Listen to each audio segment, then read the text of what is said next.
Complete reverse కదా. ఇప్పుడు ఏం జరుగుతున్నది అసలు సమాధానమే చెప్పరు. ఏడాదిలో అసలు ఒక్క వార్తనే వేసారా వీటి మీద. ఇప్పుడు కూడా ఏంటి, నిన్న వీళ్ళే ఇంటర్వ్యూలు చేశారు కదా, ఏం చెప్పారు, ఆ 1500 రూపాయల డబ్బులేమో తీసుకెళ్లి P4 వాళ్ళు తెప్పిస్తారట. P4 అంటే గవర్నమెంట్ కి సంబంధం లేదని వీళ్ళే చెప్తుంటారు. P4 అంటే పేదలకి పెద్దోళ్ళు డబ్బులు ఇవ్వడం అనేటువంటి, అంటే విరాళాలు ఇవ్వడం, చందాలు ఇవ్వడం. అది ఎంతమందికి చందాలు ఇస్తాడు, ఎవడిస్తాడు, అదే కదా, అది అడుగుకోవడం. ఇది ప్రభుత్వం ఇచ్చేది హక్కు నాది.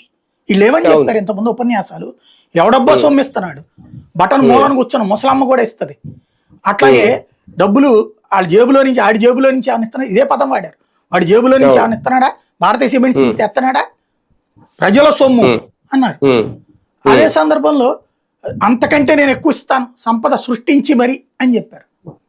ఇప్పుడు ఏమంటున్నారు, సంపద సృష్టించలేదు కాబట్టి ఇంకా టైం పడుతుంది కాబట్టి. మరి ఆ ముక్కను ఎన్నికలకు ముందు ఎందుకు చెప్పాల?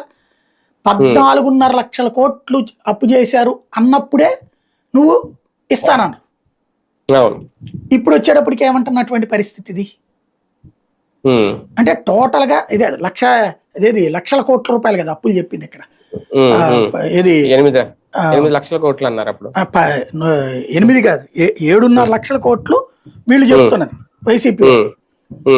వీళ్ళు 14 లక్షల కోట్లు కదా చెప్పుకొచ్చింది. అంత 14.5 లక్షల కోట్లు